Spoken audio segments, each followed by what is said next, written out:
जो कथावाचक हैं लेकिन किसी भी सुपरस्टार से उनकी प्रसिद्धि कम नहीं।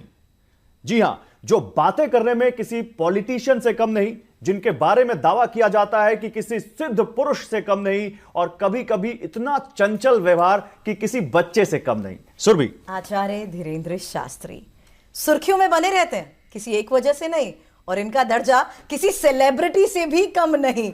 तो इसी के साथ मैं चाहूंगी कि आप अपना परिचय, अपनी इंट्रोडक्शन अपने अंदाज में भी आज दे दीजिए।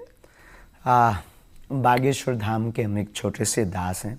हमारा कोई बहुत बड़ा परिचय नहीं, गुरु कृपा से, माता पिता के आशीर्वाद से जीवन में जो सनातन संस्कृति का कार्य है उसको कर रहे हैं। लोग हमें धीरेन्द्र कृष्ण के नाम से जानते हैं। तो I am not Bageshwar Baba, I am only Dhirendra Krishna. नहीं, सबसे पहले तो मैं आपका बहुत स्वागत करना चाहूंगा TV9 भारतवर्ष पर। आपका बहुत स्वागत है पंडित धीरेन्द्र कृष्ण शास्त्री जी, क्योंकि मैं आपको कि हमारी जुबान पे चढ़ा हुआ है बाबा बागेश्वर, और आप कह रहे हैं कि आप बाबा नहीं। आप लोगों ने बाबा बना बना करके बर्बाद से कर दिया है। बर्बाद कर दिया आपके जरिए। जिस तरीके से लोगों में बात जा रही है और लोग जिस तरीके से चर्चा कर रहे हैं वो बहुत महत्वपूर्ण हो जाता है। आपने कहीं कहा कि हिंदू कुंभकर्ण है। यस, आपने कहा कुंभकर्ण के बाद अगर कोई सोया है तो हिंदू सोया है, हमने ये कहा। और ये आज भी कहते हैं कि 80% होते हुए भी ये हालत, ये दुर्दशा, ये बर्बरता, ये साक्षी का कांड, ये रामचरितमानस की प्रतियां जलना, ये साधु संतों पर उंगली उठना, ये हमारे राम को काल्पनिक बताना, राम सेतु को काल्पनिक बताना, राम राष्ट्र की कल्पना का विरोध होना, ये समान जीवन में सामाजिक समरसता का लिए कोई जिए या बात करे तो उसका विरोध होना, ये जातिवाद का जहर, ये हिंदू मुसलमान की लड़ाई। तो हमें लगता है कि अगर कुंभकर्ण के बाद कोई सोया तो वो हिंदू सोया। अच्छा, चलिए मैं आज प्रेजेंट की बात करती हूँ। सुबह से आप हमारे बीच में हैं। आपकी दिनचर्या में आप कितना सोते हैं? आपकी दिनचर्या रहती कैसे है? क्या नाराजगी तो नहीं होती? क्योंकि आप 2:30 बजे भी उठ के, मुझे पता है आप 2:30 बजे भी अचानक उठ के कहते हैं कि मुझे अब आगे निकलना है, कहीं खास सफर पर निकलना है। तो आपके साथ रहने वाले लोगों को पता है? अब तो वो बहुत सहज हो गए, उन्हें अनुभव हो गया, उसके आदती हो गए कि प्रायः हमारे साथ जो सुरक्षा में भी है वो भी अनुभवी हो गए। पहले वो सरकारी सुरक्षा में है तो उनका एक अलग अनुभव था, हमारे साथ एक अलग अनुभव है। लेकिन हमारी टीम पूरी परिपक्व है और हमारे जीवन का एक ही नियम है कि कोई नियम नहीं। क्या बात है? बस इसीलिए मैंने कहा खुद नहीं सोते और बाकियों को सोने का क्या मौका नहीं मिलता। भाई बहन, बात ये है कि सोने वाले हिंदुओं को जगाना है तो खुद तो जागना पड़ेगा। क्या बात है, बहुत बड़ी बात है। बाबा बागेश्वर का भौकाल, ये हमारा एक सेगमेंट है, तो हम आपको कुछ दिखाना चाहते हैं। पीसीआर प्लीज वो तस्वीरें दिखाइए, वीडियो देखिए। ये तस्वीरें आ रही हैं, देखिए आचार्य जी आपकी तस्वीरें हैं, और जरा नोएडा की तस्वीरें हैं ये। हाँ, और ये तस्वीरों में हम जो दिखाना चाह रहे हैं वो दिखाना चाह रहे हैं कि आपकी पॉपुलैरिटी किस तरह से दिल्ली से, नोएडा से, आसपास के अलग अलग शहरों से, जहां भी आप कथा करते हैं इतनी भीड़ उमड़ पड़ती है, इतने विजुअल्स, इतने लोग आ जाते हैं जो विजुअल्स हैं। ये तो बड़े बड़े नेताओं की सभा में ऐसे लोग नहीं आते। ये क्या भौकाल है आपका? राजनीति से आप धर्म का कंपेयर नहीं कर सकते। कहां मिश्री और कहां नमक। तो सेलिब्रिटी होने की बात कर रहे हैं, जो स्टारडम राजनेताओं के पास होता है, और वही स्टारडम आज देखिए आपके साथ है। ये भीड़ देखिए महाराज जी। श्रीमान जी, हम इसके लिए भी आपसे प्रार्थना करें कि हम कोई स्टार नहीं है, हम कोई अभिनय करने वाले नहीं है, ना हम कोई स्पोर्ट्समैन है। हम एक आध्यात्मिक के ध्वज को लेकर चलने वाले, एक साधारण युवक, युवा संत। इस पूरे सफर में क्या क्या आपने सीखा? क्योंकि आपका परिवार बढ़ चुका है, ये जितने लोग आपके साथ आज जुड़ रहे हैं, परिवार है आपका। हमारी आत्मा है, हमारा परिवार है, और बहुत कुछ सीखने को मिला अपनों से, परायों से। बहुत ही अवहेलनाएं सही, बहुत ही प्रसन्न वाले लोग भी मिले, अपने लोग भी बहुत हितैषी भी मिले, जो आज भी प्राण कदम से कदम मिला करके चलते हैं। तो ऐसे लोगों की भी एक मिलन हुआ।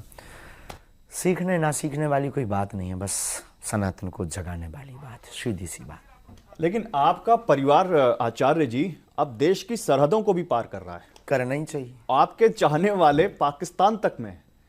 कई सारे ऐसे वीडियोस देखे, कई सारे आपकी कथाएं देखी जिसमें पाकिस्तान से महिलाएं आई जिन्होंने आपको अपना भाई बना लिया। तो आपने एक बार ये भी कहा था कि मैं पाकिस्तान जा रहा हूं और पाकिस्तान में राम कथा करूंगा। कोई बुला नहीं रहा। देखो, पाकिस्तान भारत का बेटा है, तो वहां से तो पहले से नाता है अपना, पुराना नाता है। जब से वो अलग हुआ बेचारा, अपनी तो है वहां के लोग, तो वहां पर खैर ये संभव नहीं है। पर अगर कोई बुलाए तो हमें कोई दिक्कत नहीं। कि एक हेडलाइन बनी हुई है सीमा को लेकर, सीमा हैदर को लेकर, जो पाकिस्तान से भारत आई हैं अपने प्यार की खातिर। हम बहुत कम देख पाते हैं। उसमें एक पेच ये है महाराज जी कि उन्होंने कहा है कि वो इन्होंने हिंदू धर्म अपना लिया है। अच्छा, जो आप सीमा की सनातन धर्म अपना लिया है, और वो ये कह रही हैं कि अब मैं हिंदुस्तान में ही रहूंगी, हिंदुस्तान में जाना भी पड़ा पाकिस्तान में तो नहीं जाऊंगी, यही मर जाऊंगी। और सचिन ही मेरा पति है, वो अपने पति को जो हैदर है उसको मान नहीं रही है और कह रही है कि हिंदुस्तान ने जो मुझे प्यार दिया है, जो यहां पर लोगों ने मुझे प्यार दिया, इस हिंदू फैमिली ने जो प्यार दिया है, उसको मैं छोड़ नहीं सकती। तो इसको आप कैसे देखते हैं? देखो भगवान, इस पे हम कुछ कह नहीं सकते हैं। और कानूनी प्रक्रिया के साथ, कानून से बड़ा इस देश में संविधान है, इस देश में आईपीसी की धारा है, इस देश में एक व्यवस्था है, उसके साथ में सहर्ष अगर कोई आ रहा है तो जब राम जी ने विभीषण को स्वीकार किया। चलिए एक और तस्वीर मैं यहाँ पर दिखाना चाहूंगी, क्योंकि मैं आज आपके एक साधारण युवक से युवा संत की बात जो मैं कर रही हूँ, उसमें आपकी एक बचपन की तस्वीर भी हमारे पास है। और उसी बचपन की तस्वीर को देखते हुए मुझे बताइए क्या यादें आपकी जुड़ी हुई हैं। ये तस्वीर बेहद खास है। बहुत पुरानी कथा की, अच्छा ये तो बहुत सी हैं, ये पुराने बाबा जी हैं। पुराने बाबा जी मतलब? पुराने बाबा जी। अब ये जो मनमौजी, ये फक्कड़पन, ये कथाओं का क्रम है। बचपन में हम जब 9 वर्ष 10 वर्ष की अवस्था से हम कथा क्रम में लग गए थे। आपने बताया कि आपके जो दादा गुरु थे, उन्होंने आपको एक दिन बुलाया रात में, आप शायद आपने जिस अवस्था का जिक्र किया 9-10 साल के थे आप, और फिर आपने उन्होंने आपके साथ कुछ क्रिया की और फिर वो जो सिद्धि आपको उसी रात में मिली, वो कुछ बताना चाहेंगे आप? घटनी थी दरअसल, पिताजी कुछ करते नहीं थे। बरसात का मौसम था लगभग में, बरसात का, तो खप्पर वाला मकान, टप टप टप करके पानी गिर रहा था। तो 2 दिन से कोई सोया नहीं था, घर में पानी भरा हुआ था। माँ जी, पिताजी एक कोने में बैठे, हम छोटी बहन और भाई एक पलंग के नीचे अपने आप को बचा पा रहे थे। तो हमारे मन में लगा कि दादाजी हमारे बहुत चमत्कारी, और बड़े बड़े एम्बेसडर कार का ज़माना था उस ज़माना, तो एम्बेसडर कार पर बड़े बड़े IPS IAS ऑफिसर उनके पास आते थे। हमने कहा कि हम जाएंगे, कोई भावना लेकर कुछ हमें वो दे देंगे, पैसा, धन, रुपया या गड़ी हुई संपत्ति बता देंगे तो थोड़ा मकान बन जाएगा। और ये जो घर की स्थिति है, उस दिन शायद चावल की रोटी घर पर थी जब, तो हम अपने दादा गुरुजी के पास में कुछ मांगे, क्योंकि वो तो निर्मोही थे, साधु हो गए थे, उन्हें क्या लेना देना। तो हमने दादाजी को कहा कि आप दुनिया का भला करते हो, ऐसी ऐसी बात है, और आज भोजन भी नहीं हुए क्योंकि घर पे कुछ है नहीं। बिल्कुल। तो वो ठहाका लगाकर हंसे। हमने कहा कि धन बता दो, ये बता दो। आपने उनसे धन का पता पूछा? हाँ, बिल्कुल स्पष्ट है जो भी है। बोले रात को आओ। वो घटना घटनी थी, हम रात को गए। उन्होंने कहा स्नान करो, हमने स्नान किया। एक नल था छोटा सा पहाड़ी के नीचे, नल में जाके कमंडल लेकर स्नान किया, गीले वस्त्र ही आए। आज भी हमें याद है। लाइट तो थी नहीं, जंगल, छोटा सा स्थान, बागेश्वर महादेव का छोटा सा स्थान। अब 9-10 साल के थे तब? 9-10 इसी बीच का, एग्जैक्ट तो नहीं, 9-10 11 के बीच। यहाँ उन्होंने हाथ पकड़ा दादाजी ने और ले गए। बस जो भी वो होता है वो मीडिया का या टीवी का विषय नहीं है। घटना घटी, एक लाइट सी हुई, प्रकाश हुई, तो डर गए, बच्चे थे, शरीर कंपने लगा। और बस उन्होंने थपकी देते हुए गुरुदेव ने कहा कि कह दो तुम हमारे हो, हम तुम्हारे। बस हमने भी चिघाड़ कर कह दिया तुम हमारे हो। थोड़ा उसी आवाज बोल गया ना, मतलब चिघाड़ते हुए, वो एक अलग थी। कह दिया तू हमारा, हम तुम हमारे हो, हम तुम्हारे। और शरीर कांपते हुए घटना घट गई, कहानी बदल गई। गौरव, मुझे लगता है आज भी जब इसका जिक्र करते हैं तो आप भावुक हो जाते हैं। वो हमारे जीवन की एक इमोशनल, लेकिन मतलब ये क्रियाएं बहुत आपने बताया आप भावुक हो रहे हो घटना बताते हैं। हाँ, ये हमारे जीवन की एक जिंदगी बदलने की एक वो है। वो होता है ना, आपको उपलब्धि कब मिली, आप पहली बार कैमरा पर कब आए, किसके कारण आए, किसने आपका हाथ पकड़ के आपको माइक दिया, फिर आप क्या फील कर रहे थे, फिर आप डर रहे थे कहीं हम कुछ गलत ना पूछ दें, कुछ गलत ना बोल दें, कुछ गलत ना हो जाए। कोई ऐसे खास पल जब माँ ने कहा 10 साल का मेरा बेटा, माना घर की रिस्पॉन्सिबिलिटी या घर के लिए आप आगे जा रहे थे, लेकिन माँ से जुड़ी वो यादें जहाँ आपको लगता था माँ की फटकार में भी वो प्यार है? हाँ, माँ ने तो हमें बहुत बार डांटा, माँ ने समझाया बचपन में। हर विषय को हम अपनी माँ से बोलते थे, प्रत्येक विषय, प्रत्येक पहलू को।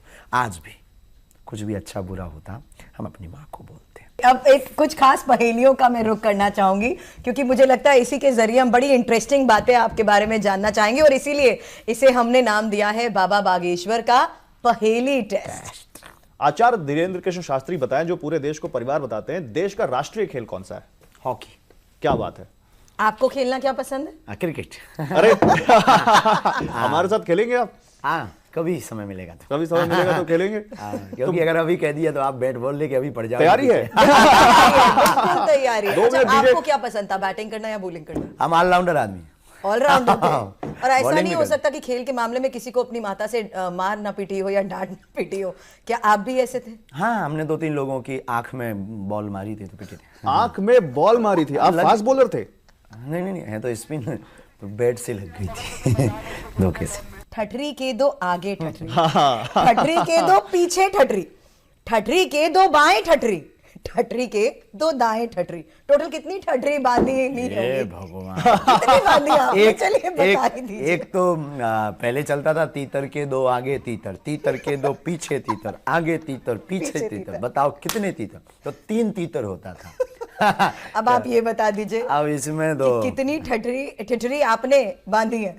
ठीक है, छतरी के दो आगे आगे। छतरी, छतरी के दो पीछे पीछे छतरी, छतरी के दो बाएं बाएं छतरी, और छतरी के दो दाएं। ठीक है, 4 3 7 छतरी। क्या बात है। अच्छा महाराज जी, देखिए एक पहेली और है। ये चंद्रयान, आपको मिशन पता है ये दूसरा है या तीसरा? ये तीसरा है। क्या बात है, देखा, टेस्ट क्या मैंने बात कभी है? पूछा था, टेस्ट सोचते ही क्या आता मतलब है। आपको सब कुछ पता है। नहीं, थोड़ा थोड़ा पता है।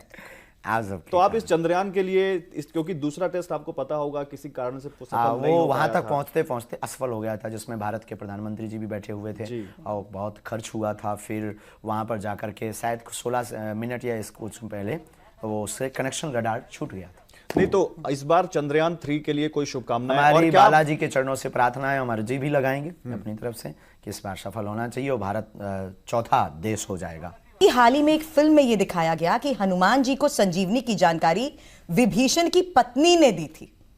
ये मैं इसलिए जिक्र कर रही हूँ, कुछ ये जानकारी शायद आप भी आदिपुरुष बताइए। या जी जी हाँ। जी जी जी। माय डियर सिस्टर, ये कुछ नए दिखाने की तरकीब के कारण उनसे भूल हुई होगी, हमें पता लग रहा है। रामानंद सागर में सुषेण वैद्य ने बताई कि भाई ये ऐसा ऐसा है, अब आप हनुमान जी को संजीवनी बूटी। हमारे ग्रंथ भी यही कहते हैं, महापुरुष भी हमें यही सुनाते हैं और आचार्यों के मुख से भी हमने यही सुना। तो इन्होंने ये भूल क्यों की, ये इनकी मजबूरी है, पर कुछ नए करने के चक्कर में कई बार व्यक्ति ऐसी भूल कर। अब जरा यहाँ पर हम हमारा अगला जो सेगमेंट है आचार्य जी, वो है बाबा बागेश्वर ठठरी बांधेंगे? Question mark. किसकी बांधेंगे ये किसकी ठठरी धर्म बांधेंगे? विरोधियों की। धर्म विरोधियों की। गठरी और ठठरी दोनों जोड़ दो। और जो धर्म विरोधी नहीं होगा, हैं? जो धर्म विरोधी नहीं उसे होगा, गले लगाएंगे। चलिए एक welcome तस्वीर to आपके you। सामने। या। ये इनकी ठठरी बांधेंगे आप? इनको हम अभी मिले ही नहीं कभी, ही ना इनको उतना जानते हैं। लेकिन इनको जानते तो होंगे कौन नहीं, है? नहीं, नहीं, ऐसे तो नहीं, ऐसे टीवी मोबाइल पे लोग बताते हैं इनके बारे में। नहीं, अभी आपने धर्म विरोधियों की कहा ठठरी बांधने के लिए। देश में एक मुद्दा अभी समान नागरिक संहिता का बहुत जोर शोर से चल रहा है, और उसमें यह है कि सभी धर्मों के लिए कानून आपको पता होगा, आपको बहुत अच्छे से पता होगा। तो ये उसका विरोध कर रहे हैं, ये कह रहे हैं कि ऐसा नहीं होना चाहिए। पता नहीं, भारतीय मानते नहीं होंगे अपने आप को, ऐसा भी हो सकता है। समान, एक देश एक कानून होना चाहिए। समाज और अधिकार जहां तक की हम बात कर रहे हैं, उसमें गौरव हम इस बात का जिक्र भी कर रहे थे कि ज्योति मौर्य को लेकर हम आपसे जरूर जानना चाहेंगे, क्योंकि ये मामला भी बहुत सुर्खियों में रहा है और इस मामले को लेकर जिस तरीके से तथ्य सामने आए हैं, मुझे लगता है इस बारे में जानना भी बिल्कुल। जरूरी है। ज्योति मौर्य जो एक सरकारी अधिकारी हैं, उत्तर प्रदेश सरकार में एसडीएम है, उनके ऊपर उनके पति ने आरोप लगा दिया कि हमने इनको खूब पैसा देकर पढ़ाया लिखाया, और जब ये कुछ बन गई तो अब ये इनका किसी और से अफेयर हो गया और ये हमें जान से तक से मारना चाहते हैं। ये वो लगा रहे हैं आरोप कि हमने पढ़ाया अपने पैसे से और हमें छोड़ बारीकी से जांच होनी चाहिए। ऐसे कई प्रकार के इस देश में हो भी रही होगी, सरकार काम कर भी रही होगी। इस देश में अनेक प्रकार के ऐसे केस, ऐसे मुकदमे हैं। कई बार कई पति भी ऐसे हैं जिनको पत्नी ने काम करके, एक न्यूज़ हम पढ़ रहे थे, पत्नी ने घर घर बर्तन मांज करके पति को पढ़ाया, वो बन गया, तो उसको छोड़ दिया। तो ये उसकी बारीकी से जांच होनी चाहिए। अगर ये है तो बहुत गलत है, इससे बहुत लोगों का भरोसा। हमें तो जो मिले हैं 2-3 लोग, हमने कहा और सुना, बोले गुरुजी आपकी बहू पढ़ रही थी, कोचिंग हमने वापस बुला लिया। नहीं, क्योंकि परिवार से जुड़ा मामला था। नाम उन्होंने दिया, तो परिवार ना टूटे ना बिखरे, इसके लिए इसका शीघ्र अतिशीघ्र जल्दी निर्णय होना चाहिए। अच्छा, खेल देखते हैं, क्रिकेट देखते हैं? अरे खेलते हैं, खेलते तो हैं, लेकिन आप क्रिकेट देखते हैं? देखते हैं। चलिए, मैं इसीलिए पूछ रही हूँ क्योंकि अब 15 तारीख को भारत पाकिस्तान का मैच है। वाह, ठीक है, आपके हिसाब से कौन जीतेगा? बाप बाप होता है। 2024 की बात करते हैं, क्योंकि आप कहते हैं कि आपका मंच राजनीतिक मंच नहीं है, लेकिन आपके बयानों का बड़ा राजनीतिक मतलब निकाला जाता है, जिसका आपको दुख है। देखो, साधु की भाषा ऐसी होनी चाहिए कि सबके लिए लाभकारी होनी चाहिए। हमारा तो सनातन वाले भी लेते, बिजनेसमैन किसी भी खास लेते। पार्टी को फायदा तो नहीं पहुंच जाएगा उसका? बिल्कुल नहीं पहुंचेगा। जो पार्टी राम की बात और सनातन की बात और हनुमान जी बागेश्वर को मानेगी, वो फायदा ले। तो फिर मैं सवाल सीधा पूछ लेता हूं, लगाओ बाउंस। नरेंद्र मोदी, राहुल गांधी या फिर केजरीवाल 2024 में बाबा बागेश्वर बनवाएंगे किसकी सरकार? इसके लिए कि तो आपको आना चाहिए, अर्जी लगानी चाहिए। योगी आदित्यनाथ या हेमंत बिस्वा, आपके हिसाब से हिंदुत्व का फायर ब्रांड नेता कौन? हिंदुत्व का राजनीतिक बाहर में दोनों अपनी अपनी जगह ठीक होंगे। तो अगर आपके सामने आदि पुरुष हो और द कश्मीर फाइल्स हो, तो आप कौन सी फिल्म देखना पसंद करेंगे? वैसे तो राम की बात पर ज़्यादा हमें राम जी को देखना प्रिय है, लेकिन राष्ट्र के लिए हम बहुत ज़्यादा समर्पित हैं, तो पहले कश्मीर फिल्म फाइल्स देख लेंगे। एक दर्शन का अगर वर प्राप्त हो तो किसके दर्शन करेंगे? कौन दे श्री रहा है? राम या पहले हनुमान? वर कौन दे रहा है, ये तो अब आप ही बताइए। हम दर्शन की आकांक्षी नहीं, हमको तड़प में बहुत मजा आता है। बहुत बड़ी बात कह दी आपने। हम बहुत ही दूसरी दृष्टि से जीते हैं। सेकंड, अगर आप कहो कि नहीं आपको बाउंसर तो खेलनी पड़ेगी, इसको डॉट नहीं कर सकते, तो प्रभु श्री राम में ही सब कुछ है। राम द्वारे तुम रखवारे, राम जी के दर्शन मांगेंगे तो दरवाजे पे हमारे भाई साहब भी मिल जाएंगे। क्या बात है। चलिए, अगली बार आपसे वादा है कि हमारे साथ क्रिकेट फील्ड पर क्रिकेट जरूर खेलेंगे। अवश्य और चलेंगे। आप बाउंसर की तैयारी रखिएगा, हम बैटिंग बना करके आएंगे। बिल्कुल बिल्कुल, और इसी वादे के साथ बहुत बहुत शुक्रिया। आप सभी हमारे साथ जुड़े, शुक्रिया। शुक्रिया। धन्यवाद। जय श्री राम।